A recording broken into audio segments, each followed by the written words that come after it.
जय हिंद दोस्तों, global affairs में आप सभी का स्वागत है और मैं हूं सावन। कल पाकिस्तान के खैबर पख्तूनख्वा प्रोविंस में एक सुसाइड बॉम्बिंग हुई जिसमें मिलिट्री कन्वॉय पर हमला किया गया।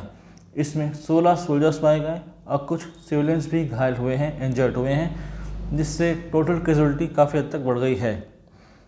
नॉर्थ वजीरिस्तान एक एरिया है खैबर पख्तूनख्वा प्रोविंस का। इसमें मीर अली एक रीजन जहां पर यह हमला किया गया। इस हमले को कंडक्ट करने वाला ग्रुप था हाफिज गुल बहादुर ग्रुप ऑफ टीटीपी। ये एक नोटोरियस ग्रुप है जो लगातार पाकिस्तानी फोर्सेस पर हमले करता रहता है, लेकिन इसका भी ब्लेम पाकिस्तान ने भारत पर लगाया कि भारत ने ये अटैक ऑर्गेनाइज करवाया, भारत ने ये अटैक प्लान करवाया और भारत के कारण ये अटैक हुआ है।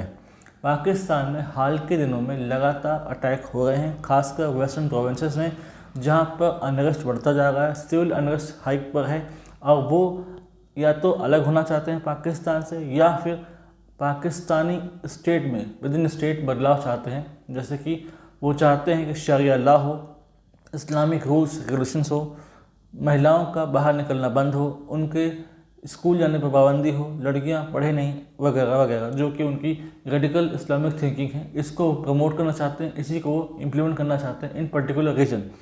लेकिन पाकिस्तान बजाय इनको एलिमिनेट करने के, बजाय इन टेररिस्ट ग्रुप को एलिमिनेट करने के, भारत पर इल्ज़ाम लगा रहा है।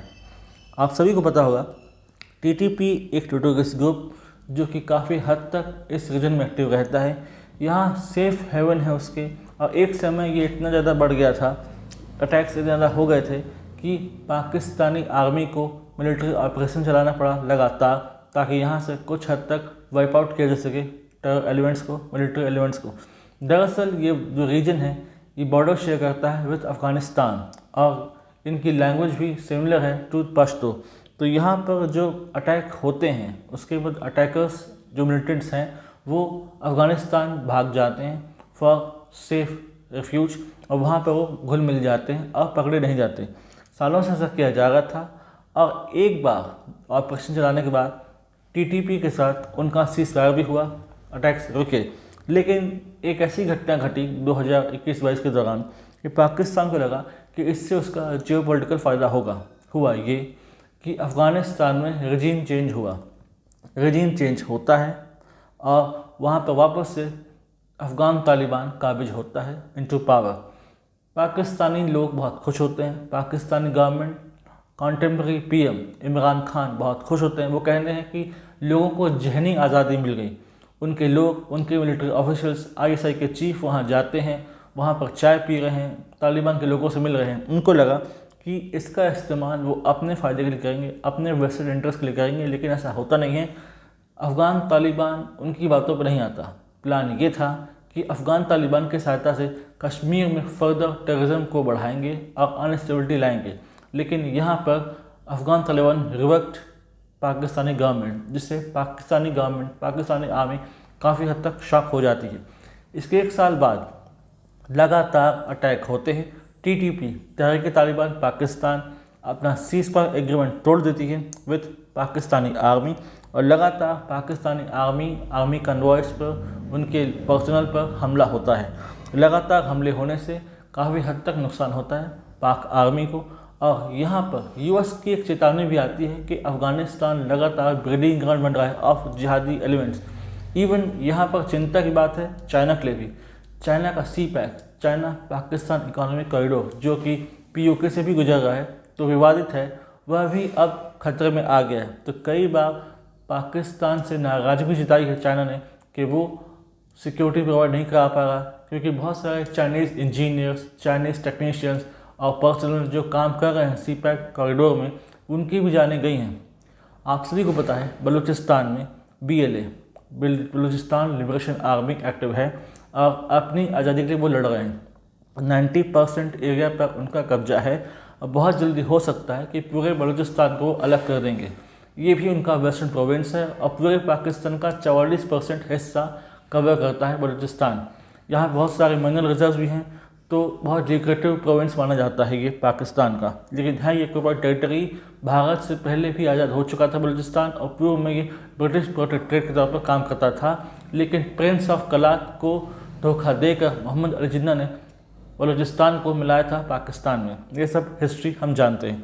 लेकिन साथ ही साथ KPK region, Khyber Pakhtunkhwa region में भी एक प्रकार का इंसर्जेंसी मूवमेंट चल रहा है, सेशनिस्ट मूवमेंट चल रहा है। वो अलग होना चाहते हैं, अगर अलग नहीं करना चाहते हो तो आप शरिया लॉ यहाँ पर लागू करिए, शरिया यहाँ पर आप इम्प्लीमेंट करिए, इसके हिसाब से कानून होना चाहिए। यानी कि पाकिस्तानी संविधान नहीं, शरिया लॉ यहाँ पर लागू होगा, ऐसा मांग है TTP का और उसके दूसरे सेक्शंस का।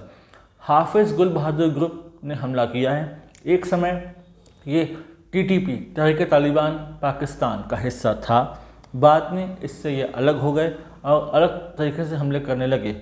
ये अपने हमले के लिए जाने जाते हैं, सुसाइड बॉम्बिंग, टारगेटेड किलिंग या फिर IED से ब्लास्ट करना इनका मोडस ऑपरेंडी रहा है। लगातार हमले करते रहे, जिससे बहुत सारा नुकसान पाकिस्तानी आर्मी को हुआ।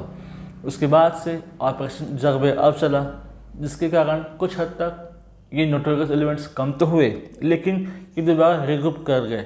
इनको सपोर्ट रहता है अफ़गान तालिबान का, इनडायरेक्टली डायरेक्टली इनको सपोर्ट मिलता रहता है अफ़गानिस्तान से। इनको सारा लॉजिस्टिक सपोर्ट, आर्म्स, एमुनिशंस और सेफ रिफ्यूज अफ़गानिस्तान से मिलता है। तो ये वहाँ से अपने जो टेररिस्ट हैं उन्हें दोबारा रिक्रूट करते हैं, यहाँ पर आते हैं और यहाँ पर घुल मिल जाते हैं और हमले करते हैं, जिससे पाकिस्तान का सिरदर्द बढ़ता जाता है। और इस हमले को लेकर पाकिस्तान ने भारत पर ब्लेम किया कि भारत ये अटैक करा रहा है।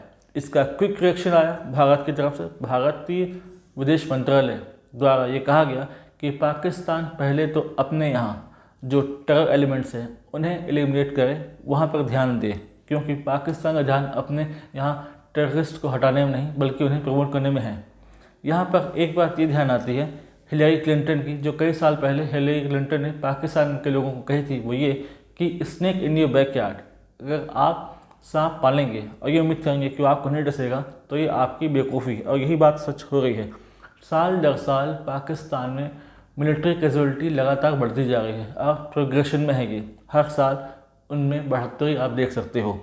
और अगर पाकिस्तान ने टेरर एलिमेंट्स को सपोर्ट करना बंद नहीं किया तो ये बहुत ज़्यादा बढ़ेंगे। बलूचिस्तान तो लगभग उनके हाथ से निकल चुका है। दूसरा बचता है KPK, खैबर पख्तूनख्वा प्रोविंस। ये भी समय के साथ अलग हो सकता है पाकिस्तान से और मर्ज हो सकता है अफ़गानिस्तान के साथ, क्योंकि एथनिक व्यू पे देखें और उनकी लैंग्वेज, उनके कल्चर काफ़ी हद तक अफ़गानियों से मिलते हैं, तो उन्हें कोई दिक्कत नहीं होगी to get merge with Afghanistan. तब बचेगा सिर्फ पंजाब प्रोविंस और सिंध। इवन सिंध में भी एक प्रकार का मूवमेंट चल रहा है। सिंध भी आज़ादी की राह देख रहा है, वहाँ भी बहुत सारे ऐसे एलिमेंट्स हैं जो कि सेसेड होना चाहते हैं फ्रॉम पाकिस्तान, उन्हें भी आज़ादी चाहिए पाकिस्तानी स्टेट से। तो हाल फिलहाल पाकिस्तान को काम करना चाहिए with in home, with in its country, कि यहाँ पर जो असंतुष्ट लोग हैं उन्हें संतुष्ट करे, जो टेरर एलिमेंट्स हैं उन्हें वाइप आउट करे, बजाय दूसरों पर ब्लेम करने के उनके फेलियर का। अदरवाइज़ फिर चाइना भी अपने हाथ पीछे खींच लेगा, तो फिर कोई इकोनॉमिक एक्टिविटी वहाँ होगी नहीं, बहुत सारा नुकसान इसको झेलना पड़ सकता है। और इस संबंध में कोई सिग्निफिकेंट इन्फॉर्मेशन अगर आती है तो I will surely update you people through my upcoming videos. Till then do like, share, subscribe the video and widely spread this video for the knowledge of people. यदि आप हमसे जुड़ना चाहते हैं तो आप इंस्टाग्राम, टेलीग्राम के थ्रू जुड़ सकते हैं। इसका लिंक डिस्क्रिप्शन में है, आप जाइए और इसे ज्वाइन कीजिए। प्रोवोकेट कीजिए ये वीडियो, प्रमोट कीजिए ये वीडियो, ताकि लोग जान पाएँ कि क्या चल रहा है पाकिस्तान में, किस प्रकार से सेशनिस्ट मूवमेंट चल रहा है पाकिस्तान में in almost all the province, B it KPK, Balochistan और सिंध। Thanks for watching. जय हिंद, जय भारत।